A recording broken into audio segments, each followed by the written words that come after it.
আশা করছি তোমরা সবাই অনেক ভালো আছো। তো আজ আমি তোমাদের জন্য একটি Korean high school love story explain করতে যাচ্ছি। আশা করছি আজকের মুভির গল্পটি তোমাদের কাছে খুবই ভালো লাগবে। তো চলো আর দেরি না করে ড্রামার কাহিনীতে ফেরা যাক। গল্পের শুরুতেই আমরা আমাদের এই ড্রামার মেল লিড জিসককে দেখতে পাই। সে তার ক্যামেরা দিয়ে রেকর্ডিং করছিল। তো অন্যদিকে আমরা এই ড্রামার ফিমেল লিড এরিমকে দেখতে পাই। এরিম নিজের সাইকেল চালিয়ে স্কুলের দিকে যাচ্ছিল, কিন্তু হঠাৎ করেই তার সাইকেলের ব্রেক ফেল হয়ে যায় এবং ঢাল বেয়ে নিচে পড়ে যেতে শুরু করে। কিন্তু পড়ে যেতে লাগলে আমাদের মেল লিড জিসক ওকে বাঁচিয়ে নেয়। তখন জিসক এরিমকে বলে, অনেকদিন হয়ে গেছে আমি তোমাকে দেখি না। তখন এরিম জিসককে বলে, আরে বোকা, আমরা তো প্রতিবেশী, আমরা একজন আর একজনকে প্রতিদিনই দেখি। এরপর আমরা এরিম এবং জিসকের ছোটবেলার একটা সিন দেখতে পাই। দুজনে একই দিনে জন্মগ্রহণ করেছিল। দুজন ছোটবেলা থেকে বেস্ট ফ্রেন্ড, যার কারণে দুজনে অনেক দুষ্টামি করত। তাদের রুমের জানালাও একেবারে সামনাসামনি এবং দুজনই দুজনকে রোমিও এবং জুলিয়েটের মতো দেখে। এরপর আমরা প্রেজেন্টের সিন দেখতে পাই। এরিম তার ঘর থেকে বেরিয়ে জিসককে বলে, আমার সাইকেলটা একেবারে খারাপ হয়ে গিয়েছে, বাই দ্য ওয়ে কালকের জন্য ধন্যবাদ। তখন এরিম জিসকের হাতে একটি ব্যান্ডেজ নোটিস করে। এরপর ওরা দুজন একসাথে সাইকেলে করে স্কুলে যাচ্ছিল। এরিম সাইকেল চালাচ্ছিল এবং জিসক তার পেছনে বসেছিল। তখন জিসক পেছনে বসে অনেক কনফিউজ ছিল যে সে এরিমকে কিভাবে পেছন থেকে ধরবে। তবে এরিম এটি বুঝতে পারে, এজন্য সে জিসককে বলে, তুমি বরং আমার ব্যাগটাই ধরে রাখো। তো জিসক এরিমের ব্যাগ ধরেই বসে। এর পরের সিনে এরিম জিসককে তার জানালা থেকে আওয়াজ দেয় আর বলে, আমার ম্যাথের বুক ফিরিয়ে দাও। তো জিসকও তার বইটি জানালা থেকে তাকে দিয়ে দেয়। এরপর এরিম তার ঘর থেকে বেরিয়ে অনেক ঠান্ডা অনুভব করছিল, কিন্তু তারপরও সে জিসককে অনেক বকাবকি করে, কারণ সে তার সাইকেলের চেন এখনও ঠিক করেনি। কিন্তু জিসক তার এই কথাকে ইগনোর করে সে এরিমের গলায় একটি মাফলার পরিয়ে দেয় আর এরিমকে বলে, তুমি চুপচাপ আমার সাইকেলের পেছনে বসে থাকো। এরপর জিসক সাইকেল চালিয়ে এরিমকে নিয়ে স্কুলের দিকে রওনা হয়, কিন্তু সাইকেলের চেন ঠিক না করার কারণে রাস্তার মাঝখানেই সাইকেলটি পড়ে যায়। এটা দেখে তখন এরিম জিসককে লাথি মারে আর বলে, আমি তোমাকে আগেই বলেছিলাম তুমি আগে সাইকেলটা ঠিক করো, কিন্তু তুমি আমার কথায় তখন কোনো পাত্তাই দাওনি। তখন জিসক এরিমের পায়ের দিকে তাকায়। এরিম জিজ্ঞেস করে, কি হয়েছে? জিসক বলে, কারণ এখন আমাদেরকে দৌড়েই স্কুলে পৌঁছাতে হবে। এরপর ওরা স্কুলে পৌঁছায় এবং স্কুলের পেছন থেকে দেয়াল টপকে স্কুলের ভিতর ঢোকার চেষ্টা করে, কারণ তারা অনেক লেট করে পৌঁছেছিল। এইখানে এরিম জিসকের উপর দাঁড়িয়েই দেয়ালের উপর ওঠার চেষ্টা করছিল। দেয়ালের উপর তো সে উঠে পড়ে, কিন্তু সে নামতে পারছিল না। তো দেয়ালের এই পাশে আমরা কিয়ংকে বসে থাকতে দেখতে পাই। সে এখানে বসে স্মোকিং করছিল। তাকে দেখেই এরিম জোরে লাফ দেয়, যার ফলে সে অনেকটা ব্যথা পায়। তখন কিয়ং এরিমের কাছে এসে জিজ্ঞাসা করে, আর ইউ ওকে? এরপর সেখানে জিসক আসে। জিসক কিয়ংকে পাশে সরিয়ে এরিমকে জিজ্ঞাসা করে, তুমি কি ঠিক আছো? এখান থেকেই আমরা ক্লাসের সিন দেখতে পাই।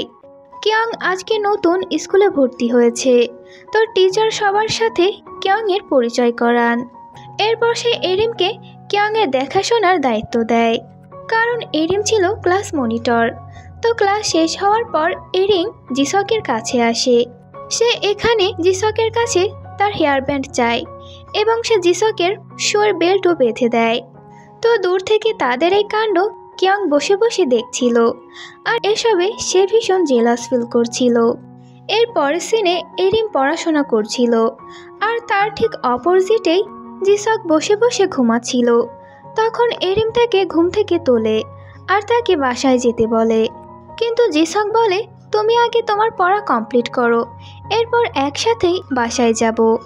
তো এরিমের পড়া কমপ্লিট হওয়ার পর তারা দুজন একসাথেই বাসে করে বাসায় যাচ্ছিল।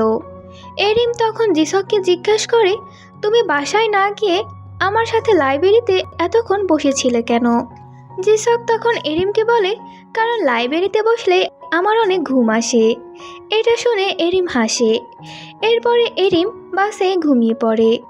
এর পরের দিন সবাই একসাথে টেবিলে বসে লাঞ্চ করছিল। তখন এরিমের বান্ধবী তাকে জিজ্ঞাসা করে, তুমি ক্যারিয়ার শিটে কি লিখেছো? তখন এরিম বলে, আমি বাস্কেটবল নিয়ে নিজের ক্যারিয়ার গড়তে চাই। তখন সবাই এরিমের অনেক প্রশংসা করতে থাকে। এটা শোনা জিসক জেলাস হয়ে তার প্লেট ওঠায় এবং সেখান থেকে চলেই যাচ্ছিল। তখন এরিম তার বন্ধুদের কাছে জিজ্ঞাসা করে জিসক তার ক্যারিয়ার শিটে কি লিখেছে। তখন জিসকের বন্ধু এরিমকে বলতেই যাচ্ছিল, কিন্তু জিসক পেছন থেকে এসে তাকে বারণ করে যায়। এর পরের সিনের টিচার জিসককে তার কাছে ডাকে। আসলে টিচার এইখানে জিসককে ডেকে অনেক বকাবকি করছিল, কারণ সে তার শিটে গার্লফ্রেন্ড বানানোর ব্যাপারে লেখালেখি করেছে। এর জন্য জিসকের টিচার তাকে 300 পেজের অ্যাপোলজি লেটার লিখে দিতে বলে। এরপর টেরেসে বসে জিসক যখন অ্যাপোলজি লেটার লিখছিল, তখন সে ওই পেপারে তার বন্ধুদের ছবি দেখতে পাচ্ছিল। আর এখানে আমরা জানতে পারি জিসকের ফ্রেন্ডরা তার গোল কিস করাই লিখেছিল। আর এইসব মনে করে জিসক অনেক রেগে যায়। আসলে টিচার তাকে অ্যাপোলজি লেটারে কখন, কোথায় এবং কাকে কিস করতে চায় এটা লিখতে বলেছিল। জিসক অ্যাপোলজি লেটারে সব ডিটেলস লিখে দেয়, কিন্তু যখনই সে কাকে কিস করবে এই নামটা লিখতে চায়, তখনই সেখানে এরিম চলে আসে। এরিমকে দেখে সে তার পেজটি লুকাতে থাকে। এরিম তখন জিসককে জিজ্ঞাসা করে, তুমি কি লুকাচ্ছ? কিন্তু জিসক তার থেকে কথা ঘোরানোর চেষ্টা করে। তখন এরিম জিসককে কাপ নুডলস বানিয়ে আনতে বলে। এরপর এরিম বসে কাপ নুডলস খাচ্ছিল এবং জিসক তাকে দেখছিল। তখন জিসকের মুখ থেকে বেরিয়ে যায় যে এটা আসলে একটা পাগলামি। তখন এরিম বলে ওঠে, হ্যাঁ, কিন্তু আমি আমার কাপ নুডলস তোমাকে দেব না। যদি খেতে চাও তাহলে নিজে আরও বানিয়ে নাও। তা শোনা জিসক বলে, আমি এটা বলছি না, তুমি বরং নিজের কাপ নুডলস খাও। তখন এরিম বুক সেলফের উপর থেকে জিসককে দেখতে থাকে আর জিসককে বলে, তুমি আমার খাওয়ার জন্য আরও কিছু নিয়ে আসো। এর পরের সিনে ওরা দুজনে বসে বসে মুভি দেখছিল। তখন এরিম বলে ওঠে, মুভির ভিতরে কিস করা সিন আমি একদমই পছন্দ করি না। এটা শুনে জিসক রেগে গিয়ে তাকে জিজ্ঞাসা করে, কিস করাতে তোমার এত রাগ কিসের? এরিম জিজ্ঞাসা করে, এতে তোমার কি যায় আসে? আমি শেষেরটা এজন্য পছন্দ করি না কারণ আমার মনে হয় কিস করার পরে সব কিছু শেষ হয়ে যায়। এরপরে এরিম তাকে ব্যাখ্যা করে যে মুভিতে সর্বপ্রথম মেল লিড নায়িকার হাত ধরে এবং শেষে কিস করে।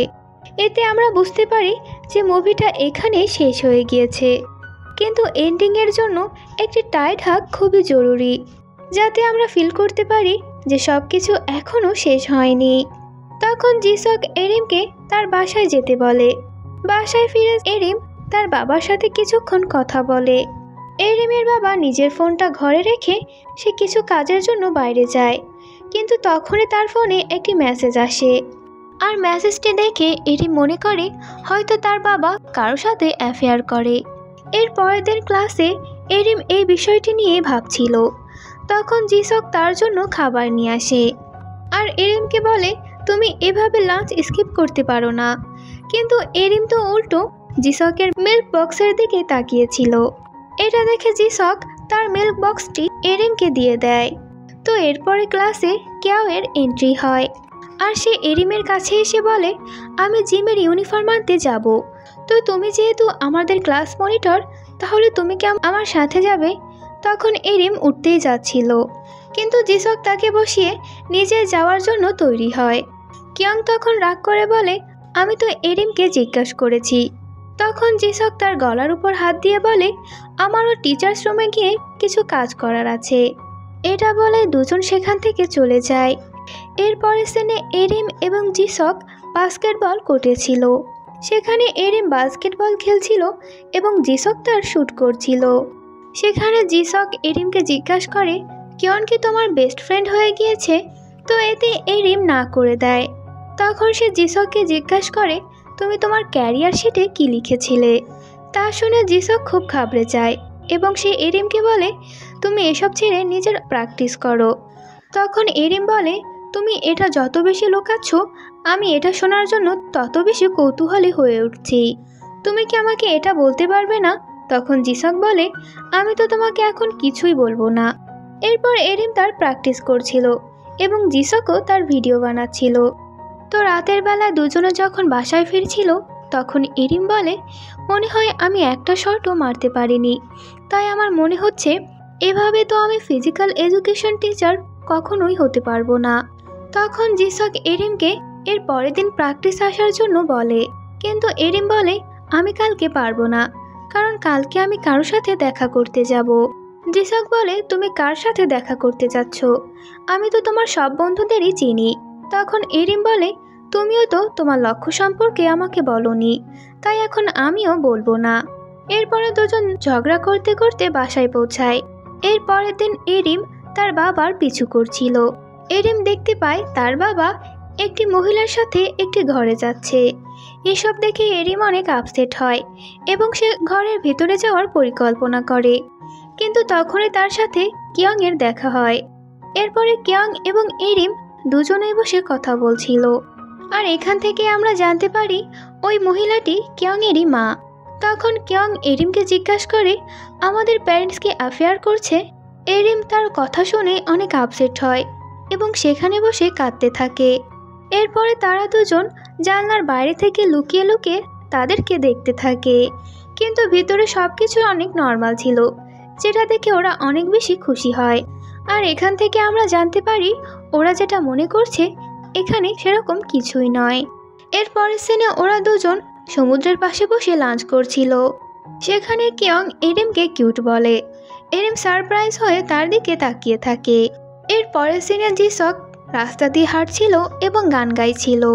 সে সামনে এরিমের মাকে দেখে, তাই সে এরিমের মাকে সাহায্য করে। তখন এরিমের মা জিসককে জিজ্ঞাসা করে তোমরা দুজন আজকে লাইব্রেরিতে কেন যাওনি? জিসক তার কথা শুনে অনেক চিন্তায় পড়ে যায়। তো এদিকে এরিম এবং কিয়ং বসে বসে কথা বলছিল। তখন এরিম কিয়ংকে বলে এর পরের সপ্তাহে আমার মায়ের জন্মদিন এবং প্রত্যেক বছরই আমার বাবা আমার মাকে স্কার্ফ গিফট করেন। তখন কিয়ং এরিমের কাছে তার বার্থডে জিজ্ঞাসা করে। এরিমও তাকে তার বার্থ ডেট বলে দেয়। এরপর কিয়ং এরিমকে বলে তুমি স্কুলের শেষে কোথায় চলে যাও? তখন এরিম বলে ক্লাস শেষ হলে আমি লাইব্রেরিতে যাই এবং সেলফ স্টাডি করি। তখন এরিম কিয়ংকে জিজ্ঞাসা করে তুমি আমাকে এত প্রশ্ন কেন করছো? এতে কিয়ং বলে কারণ আমার টিচার আমাকে বলেছে তুমি যেহেতু আমার ক্লাস মনিটর, তাই যা জিজ্ঞাসা করার আমি যেন তোমার কাছ থেকেই জেনে নিই। তখন এরিম কিয়ংকে বলে তুমি আসলেই খুবই আজব। কিয়ং বলে তুমি কি আমাকে এত তাড়াতাড়ি চিনে ফেলেছ? এরিম তাকে খুব আজবভাবে দেখতে থাকে। তখন জিসক এরিমকে ফোন করে, কিন্তু এরিম তখন তার ফোনটি রিসিভ করে না। এদিকে জিসক এরিমের বাসায় বসেছিল। তখন এরিমের মা জিসককে বলে হয়তো এরিমের ফোন সাইলেন্ট করা আছে এবং সে স্টাডি করছে। তখন জিসক এরিমের মাকে বলতে থাকে আমার একজন ফ্রেন্ড আছে এবং সে তার বেস্ট ফ্রেন্ডের সাথে সবসময় সময় কাটায়, কিন্তু সে সবসময় কনফিউজ থাকে যে আসলে সে তার বেস্ট ফ্রেন্ডের জন্য কীরকম ফিল করে। তবে সে যে তাকে ভালোবাসে এটা সে তার ফিমেল ফ্রেন্ডকে কনফেস করতে ভয় পায়। যদি সে তাকে রিজেক্ট করে দেয় তাহলে তাদের ফ্রেন্ডশিপও নষ্ট হয়ে যাবে। তখন এরিমের মা জিসককে উপদেশ দেয় এই সিচুয়েশনে তুমি তোমার বন্ধুকে বলবে সে যেন কোশ্চেন করে এবং সাহস করে নিজেই নিজের মনের কথা বলার চেষ্টা করো, আর যখন তুমি কলেজে যাবে তখন তুমি তাকে কনফেস করো। এটা শুনে জিসক খুব শকড হয়ে যায়। আসলে এরিমের মা তাদের ব্যাপারে সবকিছুই আগে থেকে জানতো। অন্যদিকে এরিম তার বাসায় আসছিল এবং কিয়ংও তার পেছন পেছন আসছিল। তখন এরিম জিজ্ঞাসা করে তোমার কি এখানে কোনো কাজ আছে, কারণ তুমি তো অন্যদিকে থাকো। কিয়ং বলে হ্যাঁ, এখানে আমার কিছু গুরুত্বপূর্ণ কাজ আছে। এর পরের দিন স্কুলে গিয়ে জিসক অনেক হাঁচি দিচ্ছিল।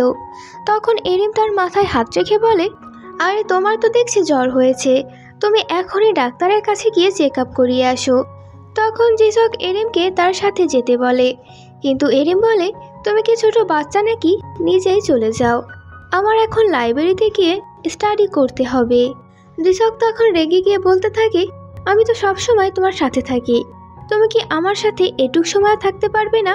আর রাতে যদি তুমি সাইকেল থেকে পড়ে যাও তাহলে তোমাকে দেখভাল কে করবে? তখন এরিম জিসকে ধাক্কা দিয়ে বলে, তুমি নিজের কাজে যাও। রাতের বেলায় এরিম নিজে সাইকেলের লক ওপেন করছিল, কিন্তু তখনই বৃষ্টি পড়তে আরম্ভ হয়। তখন কিয়ং এরিমের জন্য একটি ছাতা নিয়ে দাঁড়িয়েছিল আর বলছিল, আমি এতক্ষণ তোমার জন্যই ওয়েট করছিলাম। এরপর এরিম আর কিয়ং একসাথে বাসার দিকে যাচ্ছিল। বাসার সামনে পৌঁছানোর পর এরিম কিয়ংকে ধন্যবাদ জানায় এবং ভিতরের দিকে যেতে থাকে। তবে কিয়ং এরিমকে দাঁড় করিয়ে তাকে বলতে থাকে, স্কুলের প্রথম দিন তো তোমার সাথে আমার খুবই অকার্ড সিচুয়েশনে দেখা হয়েছিল, আর এরপর থেকে তোমার সাথে আমার অনেকবার দেখা হচ্ছে এবং তোমার প্রতি আমার ফিলিংস দিন দিন বেড়েই চলেছে। সাধারণভাবে বলতে গেলে আমি তোমাকে পছন্দ করি। এরপর সে এরিমকে জিজ্ঞাসা করে, আমরা দুজন কি ডেট করতে পারি? তখন এরিম তাকে কিছুই বলে না। এরপর দিন এরিম তার ক্লাস ফ্রেন্ডের সাথে ক্লাসের ভিতরে ঢুকতে যাচ্ছিল। তখন হঠাৎ করেই কিয়ং তাদের সামনে চলে আসে। তো এই সময়ে দুজনই খুবই নার্ভাস হয়ে পড়ে। এরপরে এরিমের ক্লাসমেট এরিমকে জিজ্ঞাসা করে, তোমরা দুজনে কি ডেট করছো? তখন এরিম তাকে না বলে দেয়। এতে এরিমের ক্লাসমেট মজা করে বলে, আমি তো সব কিছুই জানি, আমাকে মিথ্যা বলতে হবে না। তখন এরিম কথা ঘুরিয়ে তাকে বলে, আজকে জিসককে কোথাও দেখলাম না, সে কোথায় গিয়েছে তুমি জানো? আর সে কি অনেক অসুস্থ হয়ে পড়েছে নাকি? তখন এরিমের ফ্রেন্ড বলে, সে হয়তো মাঠে গিয়ে ফুটবল খেলছে। তো জিসক এদিকে ছুটি নিয়ে বাসায় যাচ্ছিল। তখন সে দেখতে পায় মাঠে কিয়ং ফুটবল খেলছে এবং এরিম তাকে খেলতে দেখে অনেক খুশি হচ্ছে। এইটা দেখে জিসক খুবই জেলাস ফিল করে এবং সেও মাঠে চলে যায় ম্যাচ খেলার জন্য। এরিম জিসককে দেখে খুবই অবাক হয়ে যায়। তবে ম্যাচ খেলার সময় জিসক সে তার সব রাগ কিয়ংয়ের উপরই ঝাড়ছিল। জিসক ম্যাচ খেলার সময় খুবই ডিসপারেট ছিল, কিন্তু সে এখনও কিয়ংয়ের কাছেই হেরে যাচ্ছিল। তখন এরিম তার ফ্রেন্ডের সাথে মাঠের কাছে যায় আর জিসকের ফ্রেন্ড এসে তাকে বলে, আমার তো মনে হয়েছিল জিসক ছুটি নিয়ে বাসায় যাচ্ছে, আর জিসক আজকে এমনভাবে খেলছে দেখে তো মনে হচ্ছে আজকেই তার জীবনের লাস্ট ম্যাচ। তখন জিসক তার মাথা দিয়ে বলটিকে হিট করতে যায়, তবে ভুল করে তার মাথা পোলের উপর লেগে যায় আর সে ওখানে বেহুশ হয়ে পড়ে যায়। এরপরে জিসককে নার্সিং রুমে আনা হয়। জিসক যখন চোখ খুলে তখন সে এরিমকে দেখতে পায়। তখন এরিম এসে জিসককে মারে আর বলে, আমি জানি তুমি জেগে আছো, এখন আর অভিনয় করতে হবে না, তোমার তো এমব্রেস হওয়ার কথা, কারণ এমন কাজ কি কেউ করে? তখন জিসক এরিমকে সেখান থেকে চলে যেতে বলে। তখন এরিম বলে, তোমার মাথা কি খারাপ হয়ে গেছে? তখন জিসক উঠে বসে আর সে এরিমকে বলে, আমার তোমার কিছু বলার আছে, তুমি আজকে রাতে ঠিক 10টার সময় আমার সাথে পার্কে দেখা করবে। রাতের বেলায় এরিম পড়তে গিয়ে টাইম বারবার দেখছিল। তবে কিছুক্ষণ পর সে তার ফ্যামিলির সাথে এরিমের মায়ের জন্মদিন পালন করে। তখন এরিমের বাবা এরিমের মাকে একটা স্কার্ফ গিফট করে। তবে এরিম মনে করে সেদিন তার বাবা কিয়ংয়ের মায়ের সাথে মিলে একটি মিউজিক নোটস বানিয়েছিল। এরিম মনে করেছিল তার বাবা হয়তো তার মাকে মিউজিক নোটটাই গিফট করবে। এরপর এরিম স্টুডিওতে চলে যায় আর সেখানে গিয়েও দেখে একটি মহিলা ওই মিউজিক নোট নিয়ে দাঁড়িয়ে আছে। এটা দেখে এরিম সব কিছু বুঝে যায়। তখনই এরিমের বাবাও সেখানে চলে আসে আর সেই মহিলাটি সেখান থেকে চলে যায়। এটা দেখে এরিম সেখান থেকে বেরিয়ে যায়। তখন এরিমের বাবাও তার পেছন পেছন আসে এবং তাকে বোঝানোর চেষ্টা করে যে সে যেমনটা ভাবছে তেমন কিছুই না। তখন এরিম তার বাবাকে বলে, ওই নোটটা বানাতে খুবই কষ্ট হয়েছিল, কিন্তু তারপরও ওই নোট আপনি ওই মহিলাটিকে দিয়ে দিয়েছেন আর আমাকে বলছেন যে কিছুই হয়নি। এটা বলেই এরিম রাগ করে সেখান থেকে চলে যায়। অন্যদিকে জিসক পার্কে বসে এরিমের জন্য অপেক্ষা করছিল। তখন সেখানে এরিমও চলে আসে আর সে দূর থেকে জিসককে দেখছিল। তখন সে মনে করতে থাকে সেদিন কিয়ং যখন তাকে ডেট করার কথা জিজ্ঞাসা করেছিল তখন সে মানা করে দিয়েছিল। তখন কিয়ং তাকে জিজ্ঞাসা করে, তুমি কি জিসকের জন্য আমাকে মানা করছো? তখন এরিম তাকে কিছুই বলে না। এসব কিছু মনে করে এরিম জিসকের সাথে দেখা করে না এবং সে কাঁদতে কাঁদতে বাসায় চলে যায়। এদিকে জিসকের কাছে একটি মেসেজ আসে যেটা তাকে এরিমই পাঠিয়েছিল। সেখানে এরিম তাকে লিখেছে, আমি খুবই দুঃখিত, আমি তোমার সাথে আজকে দেখা করতে পারবো না। এরপর দিন জিসক তার বাসা থেকে বের হয় স্কুলে যাওয়ার জন্য। তখন সে বাইরে এরিমকেও দেখতে পায়। এতে এরিম তাকে বলে, আমার সাইকেল ঠিক হয়ে গিয়েছে এবং মেকানিক বলেছে এখন আমার সাইকেলে আর কোনো সমস্যা হবে না, এবং সেখান থেকে চলেই যাচ্ছিল। তখন জিসক রাগ করে তার সাইকেলটি ফেলে দেয় এবং দৌড়ে এসে এরিমের হাত ধরে। আর সে এরিমকে জিজ্ঞাসা করে, এই কদিন তুমি আমাকে না কোনো কল করেছো না কোনো মেসেজ। তখন এরিমও তাকে বলে, তুমিও তো আমাকে কোনো কল এবং মেসেজ করোনি। এই বলে দুজনে স্কুলের দিকে রওনা হয়। তো যাওয়ার সময় রাস্তায় জিসক এরিমকে জিজ্ঞাসা করে, তুমি কি আজকে আমাকে রেখেই স্কুলে চলে যাবে? তখন এরিম বলে, এখন আমার সাইকেল ঠিক হয়ে গিয়েছে, তাই আমরা দুজন এখন আলাদা আলাদা যাব। তো জিসক এরিমকে বলে, তুমি এসব কি বলছো? এরিম বলে, তাহলে তুমি কি শুনতে চাও? তুমি আমার থেকে যে কথাটি শুনতে চাও তা আমি তোমাকে কখনোই বলতে পারবো না। তখন জিসক এরিমকে জিজ্ঞাসা করে, তুমি কি কিয়ংকে লাইক করো? কিন্তু এরিম তার কোনো কথার জবাব না দিয়ে সেখান থেকে চলে যায়। তো স্কুলে যাওয়ার পর এরিম জিসককে বলে, তুমি আমাকে এভাবে দেখা বন্ধ করো, আমার মনে হচ্ছে যেন আমি তোমার সাথে চিট করেছি। তো জিসক বলে, তুমি আমাকে এখন রাগিও না। তো এরিম তার উপর চিল্লাচিল্লি করছিল। তখন পেছন থেকে টিচার বলছিল, তোমরা দুজন কথা বন্ধ করে হাত উঁচু করো। আসলে তারা দেরি করে পৌঁছানোর কারণে তাদেরকে পানিশমেন্ট দেওয়া হচ্ছিল। জিসক তখন তাকে জিজ্ঞাসা করে, তুমি কিয়ংকে কবে থেকে লাইক করো? তখন এরিম কালকে রাতের কথা মনে করছিল। কাল রাতে যখন এরিম কাঁদতে কাঁদতে বাসায় যাচ্ছিল তখন কিয়ং তাকে পেছন থেকে দাঁড় করায়। তখন সে কিয়ংকে জিজ্ঞাসা করে, তুমি আমাকে কেন লাইক করো? আমাদের তো দেখা হয়েছে 1 মাসও হয়নি। তখন কিয়ং তাকে উত্তর দেয়, আমি তোমাকে কোনো রিজনের জন্য লাইক করি না। যদি আমি তোমাকে কোনো রিজনের জন্য লাইক করি আর সেই রিজনটাই শেষ হয়ে যায় তাহলে কি আমি তোমাকে পছন্দ করা বন্ধ করব? আসলে এমন কোনো কিছুই হবে না। আমি যখন থেকে তোমাকে প্রথম দেখেছিলাম স্কুলের দেওয়ালের উপরে, সেদিন থেকেই আমি তোমাকে পছন্দ করা শুরু করেছিলাম। তো বর্তমানে এরিম জিসককে বলে, যেদিন আমি ফার্স্ট টাইম কিয়ংকে দেখেছিলাম তখন থেকেই আমি তাকে পছন্দ করি। আমি নিজেকে অনেক বারণ করেছি এবং নিজেকে অনেক আটকানোর চেষ্টা করেছি, কিন্তু আমি শেষ পর্যন্ত নিজের ফিলিংসের কাছে হেরে গিয়েছি। তো জিসক এরিমের এসব কথা শুনে অনেক ইমোশনাল হয়ে যায়, তাই সে ওখান থেকে কাঁদতে কাঁদতে চলে যায়। তো জিসককে যেতে দেখে এরিমও অনেক কান্না করছিল। এর ভিতরে অনেক দিন কেটে যায়। রাতের বেলায় এরিম চুপচাপ বসেছিল। তখন জিসক তাকে ডাকতে থাকে। এরিম জিসককে বলে, তুমি তো গরমের পুরো সময়টা নিজের জানালাও খোলোনি, তাহলে এখন ডাকছো কেন? তো জিসক এরিমকে একটি পেনড্রাইভ দিয়ে বলে, তুমি আমার কাছে এটা কেন চাওনি? এখানে তোমার প্র্যাকটিসের ভিডিও আছে।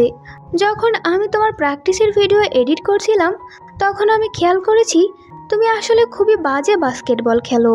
মনে হয় এই খেলাটি তোমার পছন্দ না, তাই অন্যের কথা শুনে নিজের ক্যারিয়ারটি সিলেক্ট করো না।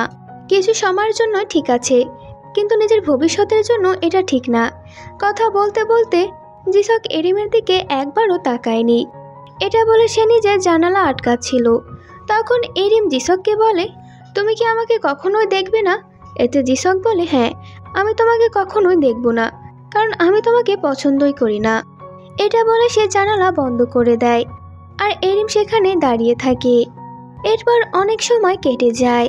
এখানে আমরা দেখতে পাই এরিম তার ফ্রেন্ডের সাথে ফোনে কথা বলছিল এবং আমরা জানতে পারি এরিম আজ এই শহর ছেড়ে চলে যাচ্ছে। তখন সে তার কাপ ফোনটি দেখতে থাকে যেটা তারা ছোটবেলায় বানিয়েছিল, আর সে জিসকের উইন্ডোর দিকে তাকায়, তবে তার জানালা তখনও বন্ধ করাই ছিল। এর পরের সিনে এরিম ট্রেন স্টেশনে দাঁড়িয়েছিল এবং তার সামনেই জিসকও দাঁড়িয়েছিল, আর সে আস্তে আস্তে এরিমের দিকে আগাচ্ছিল। তখন এরিম পাস্টের কিছু সিন মনে করে। যখন তারা ছোটবেলায় কাপ ফোন বানিয়েছিল তখন জিসক তার সাথে রশি বাঁধছিল। এরপর সিনে সে মনে করে জিসক সবসময় তার জন্য ওয়েট করত। এমনকি সে অসুস্থ থাকার পরেও এরিমের জন্য বৃষ্টিতে ভিজেছিল। তবে জিসকের আগেই কিয়ং এরিমের কাছে এসেছিল এবং তাকে নিজের ফিলিংসের কথা বলেছিল। তখন আমরা জানতে পারি যখন কিয়ং এরিমকে ডেট করার কথা জিজ্ঞাসা করেছিল তখন পেছন থেকে এই সব কিছুই জিসক দেখে ফেলেছিল। আর এই কারণেই জিসক ম্যাচে কিয়ংয়ের উপর এত রাগ করেছিল।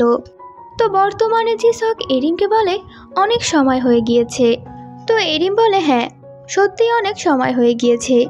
এতদিন তুমি আমাকে ক্লাসেও ইগনোর করেছো, তাহলে তুমি কিভাবে জানলে যে আমি শহর ছেড়ে চলে যাচ্ছি? তখন জিসক বলে এটা তো আমার কাছে খুবই সিম্পল ম্যাটার। আমি জানতে পেরেছি তুমি 1 বছর আরও পড়তে চাও। তখন এরিম বলে আমি খুবই কনফিউজড ছিলাম, তাই আমি ঠিক করেছি আমি আরও 1 বছর লেখাপড়া করব। তখন এরিম জিসককে জিজ্ঞাসা করে তুমি কেমন আছো?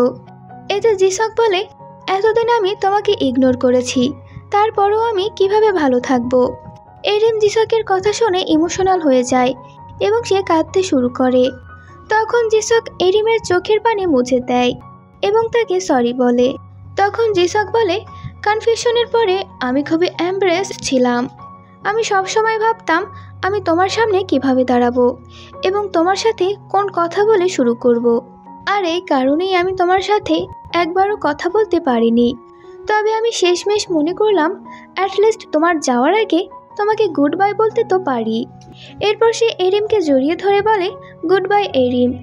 এরিমও তার কথা শুনে অনেক ইমোশনাল হয়ে যায়। এরিম তখন কেঁদে যাচ্ছিল। তখনই স্নোফল হতে শুরু করে। তবে ওই সময় এরিমে ট্রেন চলে আসে। তখন জিসক এরিমকে একটা টাইট হাগ করে, কারণ অতীতে এরিম তাকে বলেছিল এন্ডিংয়ের জন্য টাইট হাগ খুবই জরুরি। অ্যাটলিস্ট এতে আমাদের মনে হবে স্টোরি এখানে শেষ হয়ে যায়নি। এটা বলতে বলতে দুজনই খুবই ইমোশনাল হয়ে যায়। আর এই ইমোশনাল সিনের সাথেই আমাদের আজকের মুভির গল্পটি এখানে শেষ হয়ে যায়। আশা করছি আজকের এই গল্পটি তোমাদের কাছেও বেশ ভালো লেগেছে। তো ভিডিওটিতে একটি লাইক এবং চ্যানেলটি সাবস্ক্রাইব করতে ভুলো না।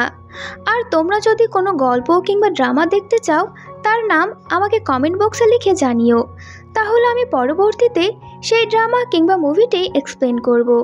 আজ এই পর্যন্তই, দেখা হচ্ছে অন্য কোনো ভিডিওতে।